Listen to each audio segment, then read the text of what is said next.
Back to Crane Durham's Nothing But Truth. Nothing but truth. On AFR Talk. Welcome back, Crane Durham's Nothing But Truth. Bottom of the hour, Seton Motley and Ryan Morrow will be with us debating the NSA and the claims that have been made by the likes of Edward Snowden and Glenn Greenwald. Should the program continue? The debate, bottom of the hour. And a little later on this hour, Ryan will have a little overtime with us discussing the latest threats from Al-Qaeda. A travel advisory issued by the State Department to the end of this month, as well as specifically, I believe this Sunday, reports that possible embassy closings within the Muslim world. So where do these come from? What does it mean? We'll check it out. And then we'll check that out on the top of the hour after American Family News, onenewsnow.com, with Gordon Kakulu, Green Beret, extraordinary guy. He'll also address the connection that President Obama drew between Ho Chi Minh and Thomas Jefferson. And then Ben Johnson. Ben Johnson with some great news on the life front. U.S. Bureau Chief, LifeSite News, and regular guest host of Crane Durham's Nothing But Truth. He's going to be with us, so we've got you covered. Yeah, we've got it all covered. Well, what about Benghazi, Crane? I'm glad you asked. Daryl Issa was asked about Benghazi, and he says, look, we're still not getting answers, but we're pursuing it. Roll it. And the facts have told us that before Benghazi, there were plenty of calls for help that were unheeded by people at the highest levels of the State Department, people that report directly to Hillary Clinton. During the attack, they did not call on our friends and allies to bring aid. And as you know, there were agency individuals with guns there, some of whom were used, some of whom weren't, but none of whom were used quickly and decisively. And lastly, whether it's Ambassador Rice or others, the constant misleading and denials of what actually happened and false statements about what did happen, that's of concern because the American people deserve the truth on day one, not a evolving truth that goes on until actually for as long as it takes for us to prove that they didn't tell the truth the first time. What about the CNN report by Jake Tapper about more Americans being on site in Benghazi at the time of the attack, as well as those who were wounded reportedly and the effort to silence them? Roll it. We are aware that there's a pattern of saying you must coordinate with their bosses before talking to Congress. Of course, that's not consistent with the law, and it leads to a general belief that you shouldn't talk to Congress, and that happens to be obstruction. It's illegal under the statutes. It's interesting. I've heard people defend the administration or attempt to defend the administration. They say nothing criminal has been proven. I mean, what part of your soul do you have to bury to be so willfully blind that the president lied to you? And I don't use that expression when it comes to President Obama. Lie, knowingly mislead the American people when it comes to the attack in Benghazi. Send UN ambassador out in front of 5 Sunday shows with false talking points and lie to the American people, and then promote her.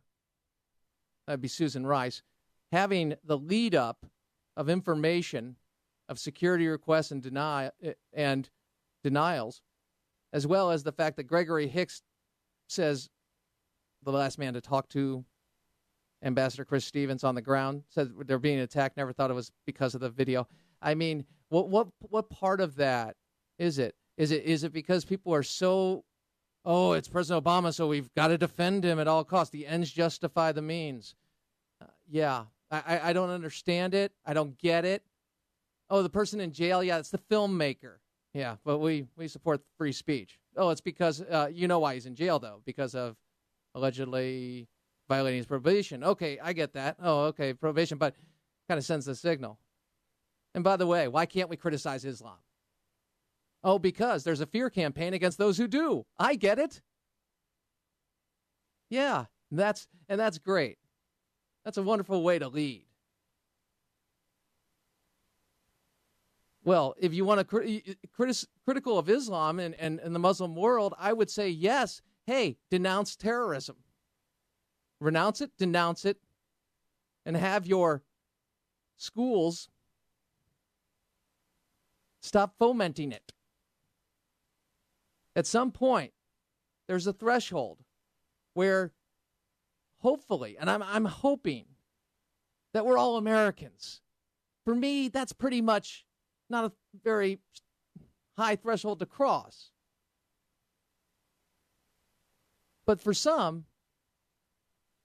I love the president, I'm a lefty, I can't, oh no, it's all of this. Then you have the IRS scandal.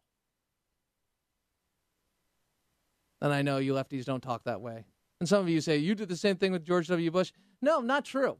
Just simply not true. Because if I see corruption in office and you have corroboration and you say, wait a second, things aren't adding up, and you have these parts of it, I want it cleaned up, because inevitably that's not a Republican president. It's not a conservative president. It's not a president that I like, though disagree with his domestic agenda on so many different levels.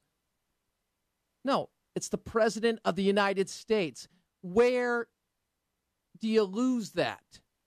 Obama, Bush, who cares? Or I'll go Hillary Clinton with you.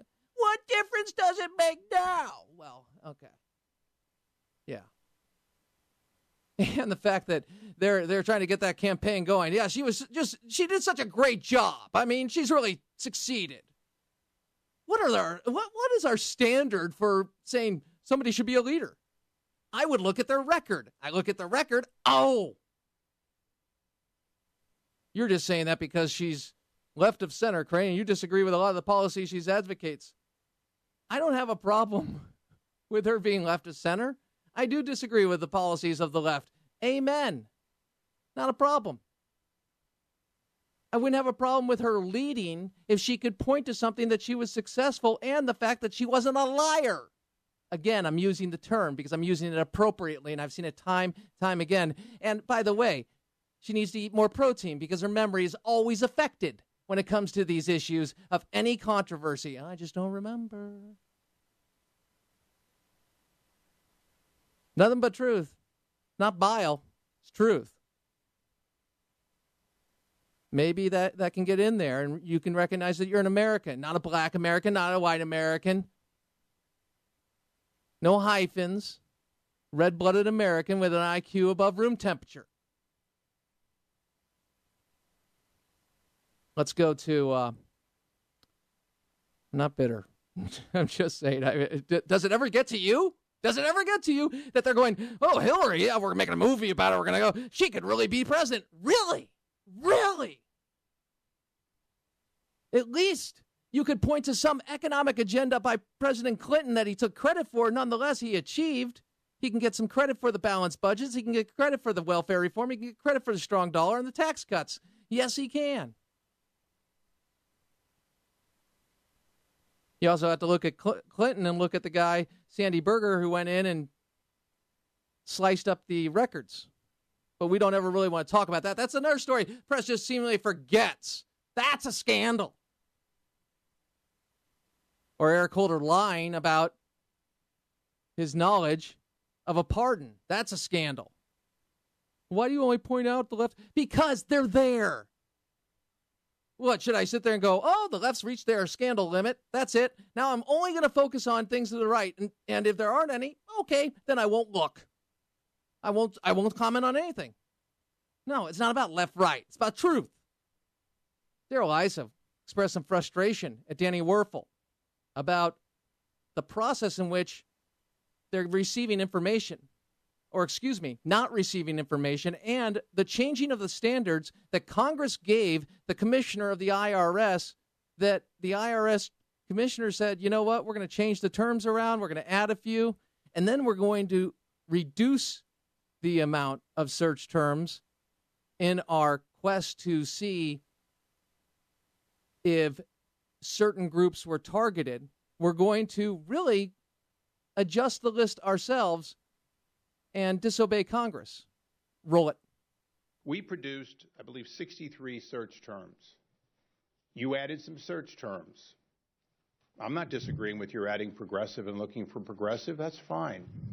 I want more, not less. You came up with this. It added up to a total of about 80 search terms. And then unilaterally, your people, the Office of Chief Counsel, reduced that down to a dozen. They are not searching on the terms we've asked for. Our request is for all information related to this. When you eliminate search terms unilaterally, you're obstructing us by limiting the scope of discovery. Do you understand that, Mr. Werfel? I do, but I disagree with the premise of your question and the facts that you're offering. Did you, in fact, did your people limit the search terms below the search terms that are delivered actually in your response letter today, if you've looked at it? We are prioritizing searches in order to get you more documents more quickly, and that's having an impact. In fact, this week alone, the amount of document production that we've been able to produce has increased dramatically. That doesn't mean that we've eliminated search terms permanently. It means that we're making modifications in order to make sure that we're zeroing in. That is not your call. And Daryl Issa went on to say in what's been called an epic takedown.